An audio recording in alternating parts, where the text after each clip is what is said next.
నమస్తే అండి. మీరందరూ కూడా చక్కగా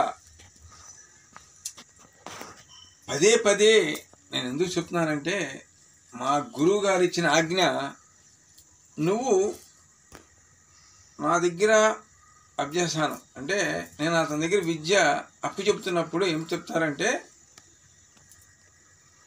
నేను ఎలాగైతే నీకు అప్పు చెప్తున్నానో ఇది ప్రపంచానికి, అంటే భూమి మీద ఉన్న అందరూ కూడా చల్లగా ఉండాలి, పచ్చగా ఉండాలని కోరుకో, అప్పుడే నువ్వు చేసే పూజలు నీకు ఫలిస్తాయి అని చెప్పారు.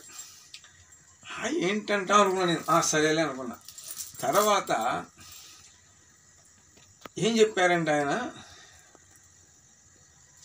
మనము సాయం చేయకపోయినా పర్వాలేదు కానీ ఎదట వాళ్ళు సాయం చేసే వాళ్ళని చెడప కొట్టకూడదని 10 మందికి చెప్పమని చెప్పారు నా గురువాజ్ఞ. అర్థమైందా?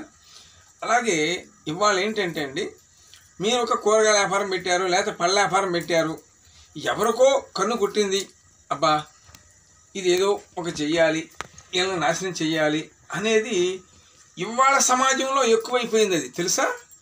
ఇప్పుడు ఒక దెబ్బ కొట్టామనుకోండి, అది చాలా ఆగభోగాలు అవుతుంది.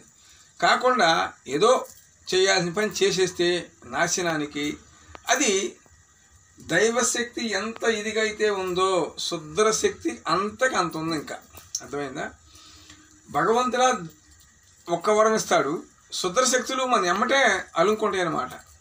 అలాగా చాలామంది కుటుంబాలు సింధు బంధు, ఒక నీళ్ళలో రాయేస్తే నీళ్ళు ఎక్కడ సింధుది అంటే మళ్ళీ వచ్చి అక్కడికి వస్తాయి. అట్లాగే నీరు కాబట్టి గంగమ్మ తల్లి కాబట్టి కలిసిపోతుంది.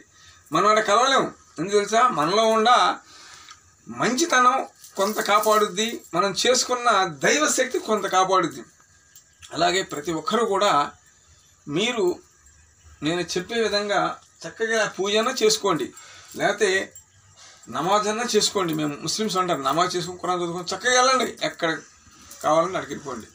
అంతేగాని ఒక్కొక్కళ్ళు మేము చక్కగా బైబిల్ తీసుకోండి, చక్కగా ఒక లైట్ ఎదురు కూర్చోండి, చక్కగా లేదా వెన్నెల్లో కూర్చోండి, చక్కగా చదువుకోండి.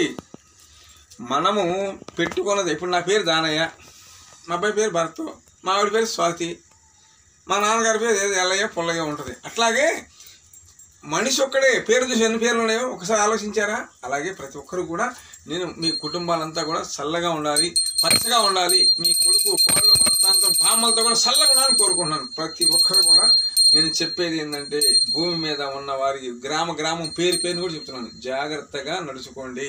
భగవంతుని ముందు నడిపి మీరు వెనకాల నడవండి. అప్పుడే మీకు ఏది చేసుకున్నా కూడా పట్టిందల్లా బంగారం అంటారు. అంటే పెద్ద బంగారం రాదు, మనం మంచి చేస్తాం అనుకోండి, ఆటోమేటిక్గా అన్నీ కలిసి వస్తూ ఉంటాయి. అలాగే ప్రతి ఒక్కరు నా వీడియో షేర్ చేయండి, లైక్ చేయండి. అయితే మీకు ఏదన్నా చిన్న సమస్య వచ్చిందనుకోండి, నా వీడియో మీద నా ఫోన్ చేయండి, ఎప్పుడైనా చేయండి, చేస్తాను. మీరు నేను చక్కగా మాట్లాడతాను. ఈ విధమైన మీరు నేను రమ్మన్నా వస్తాను, మీరు వచ్చినా సరే, ఓకేనా? అలాగే ప్రతి ఒక్కరు నా వీడియో చేయండి. జై నాగు, నా తల్లి నాగమ్మ తల్లికి జై, నాగలోక శక్తి అధిపతులకి జై, నాగమ్మ తల్లికి జై, మమతన్నమ్మ తల్లికి జై, అమ్మకి జై. ఓం భగవతే నమః. ఓం నమో నాగమ్మ తల్లి నమః. జై లక్ష్మమ్మ వారికి జై, జై లక్ష్మమ్మ వారికి జై, తల్లి మాతాకి జై, నా తండ్రి నాగుకి జై, నాగమ్మ తల్లికి జై, నాగలోక శక్తి అధిపతులకి జై, తల్లి మాతాకి జై. నాగు ఓం నమో నాగేంద్రియ నమః. జై తల్లి మాతాకి జై. నాగు ఓం లోకండేశ్వరాయ నమః. ఓం నమో నాగమ్మ తల్లికి జై, లక్ష్మమ్మ వారికి జై, నాగ నాగుకి జై, జై లక్ష్మీ నరసింహాయ నమః. గండాలయ స్వామికి వరకాల స్వామికి సింధులక్ష్మికి గజలక్ష్మికి ఓం శంకర మహారాజి జై, బాల గణపతి నమః. నమో నరసింహాయ నమః. ఓం నమో నరసింహాయ నమః. ఓం భాగవతే నమః. ఓం వాసుదేవాయ. ఓం లోకంధేశ్వరాయ నమః. నమో నాగేంద్రాయ నమః. జై తల్లి మాతాకి జై. ఓం జై నాగమ్మ తల్లికి జై, మమతన్నమ్మ తల్లికి అమ్మకి జై, లక్ష్మమ్మ వారికి జై, తల్లి మాతాకి జై. నాగు ఓం నమో माता की जय। ओम भागवते नमः। ओम भूमाता की, सूर्य भगवान चंद्र भगवान की, सकल शक्ति ब्रह्म तल्ली माता की जय। नागु ओम भागवते नमः। नमो नागेंद्रिय महानागम तल्ली की जय। नाथ